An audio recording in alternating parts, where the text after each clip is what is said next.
Hello students, मैं पायल ma'am. आज के मेरे क्लास में आप सब स्टूडेंट्स का स्वागत है। आज का मेरा टॉपिक है क्लासिकल मैकेनिक्स, जिसमें आज मैं कुछ डेफिनेशंस बताऊंगी जो आने वाले जो थ्योरम्स होंगे या डेरिवेशन होगा उसमें वो यूज़फुल होगा। ठीक है, तो सबसे फर्स्ट मेरा डेफिनेशन है कॉन्स्टेंट। कॉन्स्टेंट्स होता क्या है? ठीक है, कॉन्स्टेंट क्या होता है कि when the system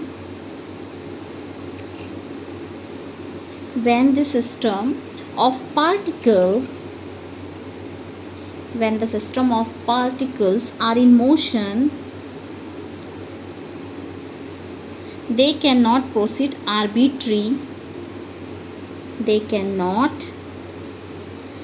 They cannot proceed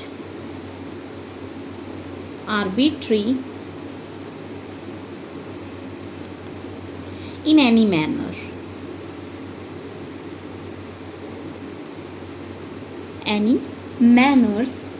like they but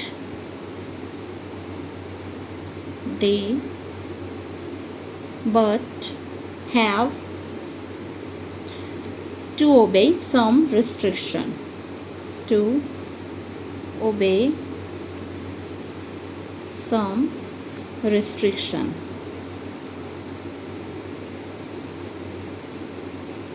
the motion.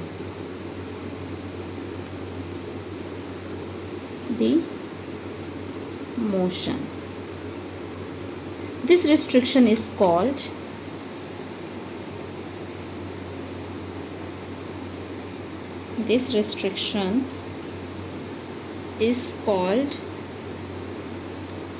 constants.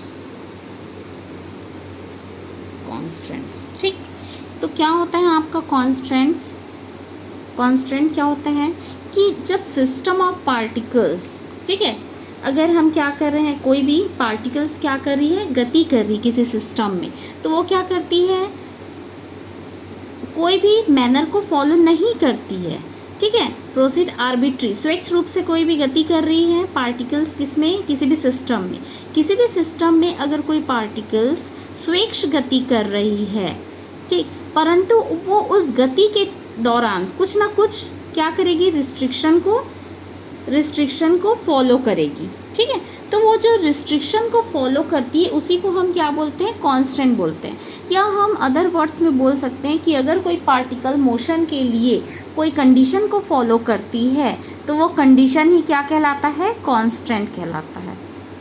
ठीक है, क्या होता है कांस्टेंट, कि अगर कोई पार्टिकल किसी सिस्टम में गति कर रही है तो उसके लिए स्वेच्छ गति कर रही है, क्योंकि हम जानते हैं कि पार्टिकल स्वेच्छ गति कर रही है, तो वहाँ पे वो क्या करेगी, सिर्फ एक नियम को फॉलो करेगी।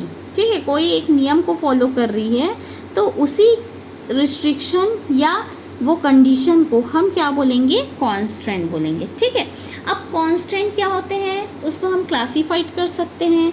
ठीक है, that means constant can be classified, constants have been classified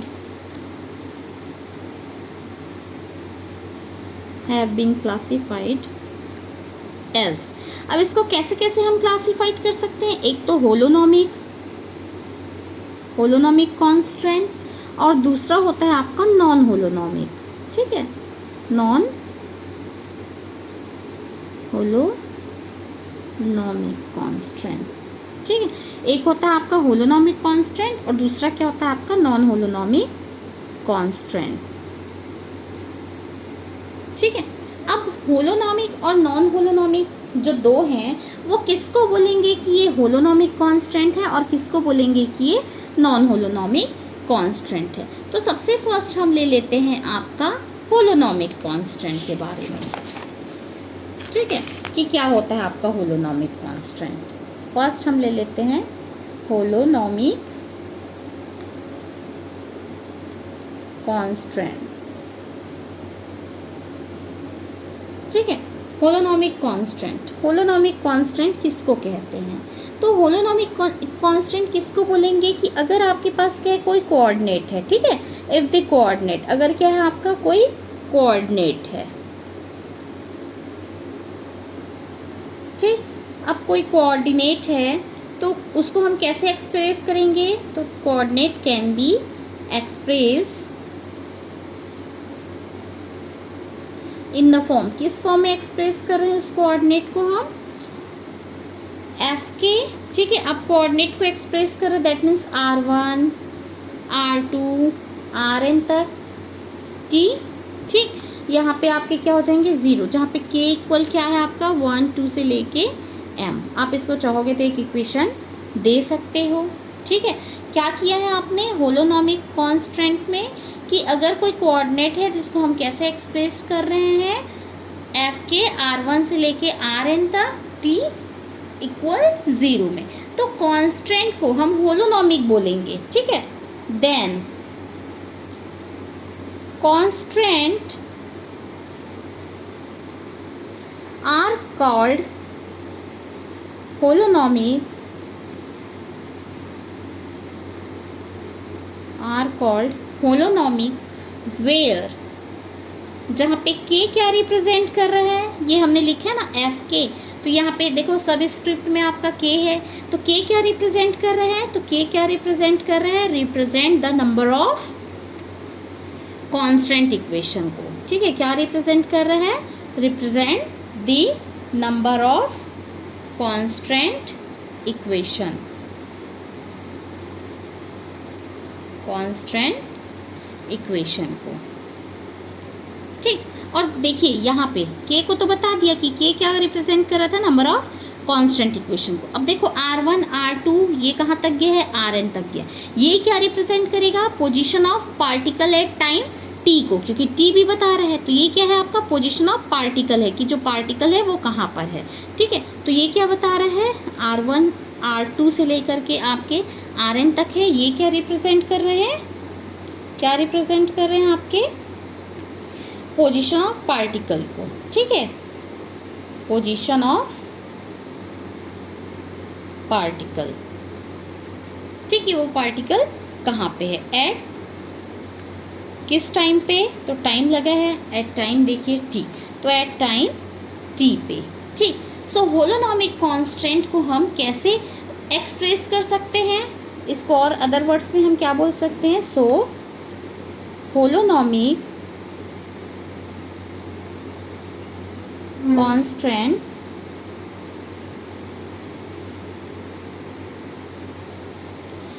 को हम क्या कर सक रहे हैं? होलोनोमिक कांस्टेंट को एक्सप्रेस कर सकते हैं। कैसे? तो कैन बी एक्सप्रेस्ड, किस फॉर्म में एक्सप्रेस कर सकते हैं? तो can be expressed in the form of, किस फॉर्म में? तो आपका है इक्विलिटी इंडिपेंडेंट ऑफ वेलोसिटी। कैसा आपका? Form of equality independent velocity के फॉर्म में, ठीक है। कैसे एक्सप्रेस कर सकते हैं? Equality independent velocity. और वो क्या होगा?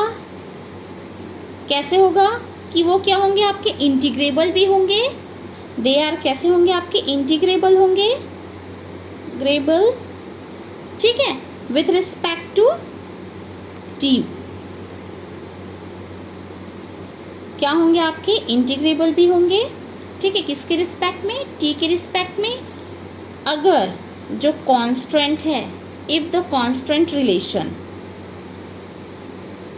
इफ द कांस्टेंट रिलेशन को हम कैसे एक्सप्रेस कर सकते हैं? डिफरेंशिएबल फॉर्म में। अगर हम कांस्टेंट रिलेशन को कैसे एक्सप्रेस कर रहे हैं? डिफरेंशिएबल फॉर्म में, तो वो क्या होगा? इंटीग्रेबल भी होगा, ठीक है। Expressed in the form of differentiable, form of differentiable equation,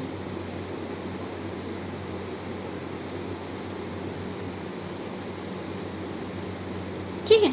तो क्या बोला जा रहा है? देखिए होलोनोमिक कांस्टेंट क्या होता है? अगर हम कांस्टेंट को कैसे एक्सप्रेस कर सक रहे हैं?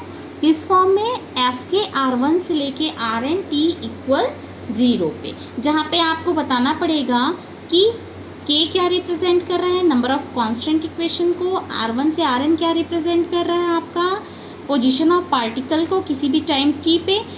तो होलोनॉमिक कांस्टेंट को हम कैसे एक्सप्रेस कर सकते हैं, इक्वलिटी इंडिपेंडेंट वेलोसिटी के फॉर्म में, जो क्या होगा, इंटीग्रेबल होगा किसके रिस्पेक्ट में, t के। लेकिन उसके लिए आपका क्या है कि अगर जो कांस्टेंट रिलेशन है उसको हम कैसे एक्सप्रेस कर रहे हैं, डिफरेंशिएबल इक्वेशन की फॉर्म में, तभी वो क्या होगा, इंटीग्रेबल होगा विथ रिस्पेक्ट टू t में, और क्या होगा, इंडिपेंडेंट वेलोसिटी होगा। ठीक है, ये आपका सेट में पूछा हुआ क्वेश्चन है कि आपका जो होलोनॉमिक कांस्टेंट होता है वो इंडिपेंडेंट वेलोसिटी होता है या नहीं, इंटीग्रेबल होता है कि नहीं करके। ठीक है स्टूडेंट्स, तो ये आपको ध्यान देना है। ठीक है, अब देखो होलोनॉमिक तो हमने बता दिया, अब दूसरा टाइप है आपका नॉन होलोनॉमिक।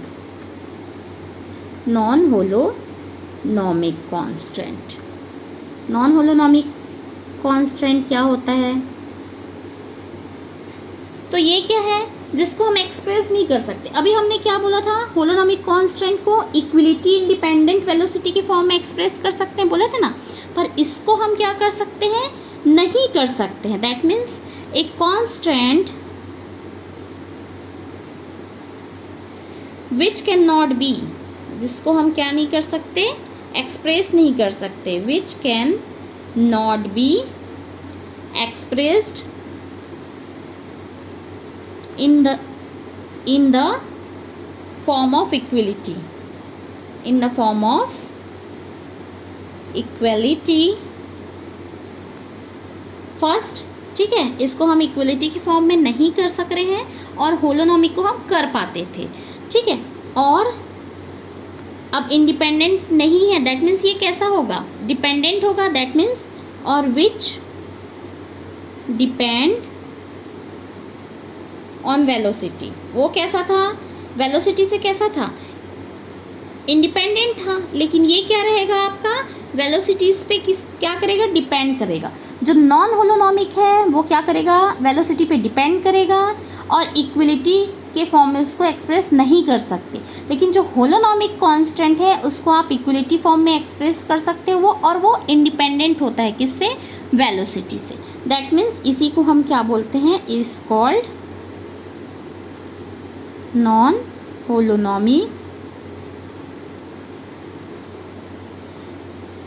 कांस्टेंट। ठीक है स्टूडेंट्स, अब देखिए हमने क्या बोला था, होलोनॉमिक कांस्टेंट कैसा रहेगा आपका, इंटीग्रेबल रहेगा किसके रिस्पेक्ट में, टाइम t के रिस्पेक्ट में। बट नॉन होलोनॉमिक कांस्टेंट क्या रहेगा, इंटीग्रेबल नहीं होगा। That means non holonomic constant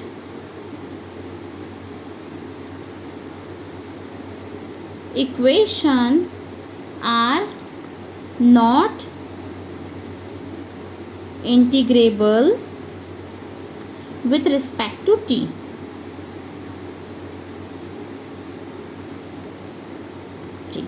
ठीक है, t मतलब वही टाइम, आप पूरा भी लिख सकते हो टाइम। ठीक, तो दोनों को बहुत अच्छे से समझ आ गया होगा।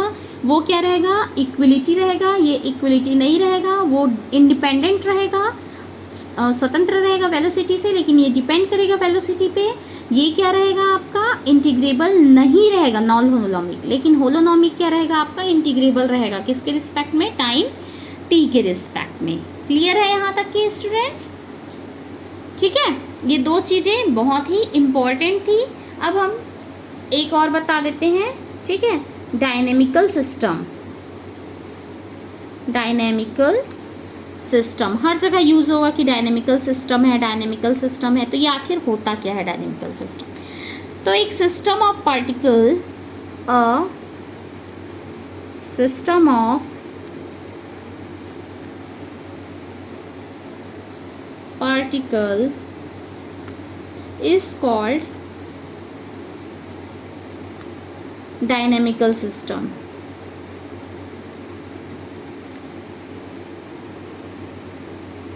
दैट मीन्स ऐसा सिस्टम जिसमें पार्टिकल्स है, उस सिस्टम को आप क्या बोल रहे हो, डायनेमिकल सिस्टम। मतलब कि पार्टिकल का सिस्टम को आप क्या बोल रहे हो यहाँ पे, डायनेमिकल सिस्टम बोल रहे हो, ठीक है। अब कॉन्फ़िगरेशन क्या होता है ये भी आप देख ही लेते हैं।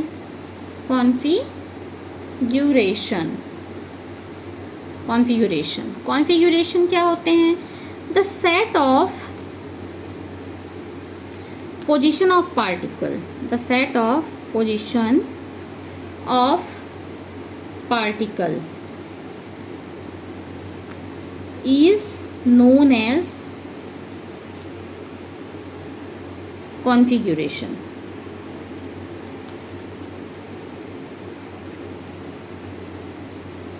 ठीक है, known as configuration किसका? उस dynamical system, of the dynamical system, ठीक है। तो कॉन्फ़िगरेशन किसको बोलते हैं?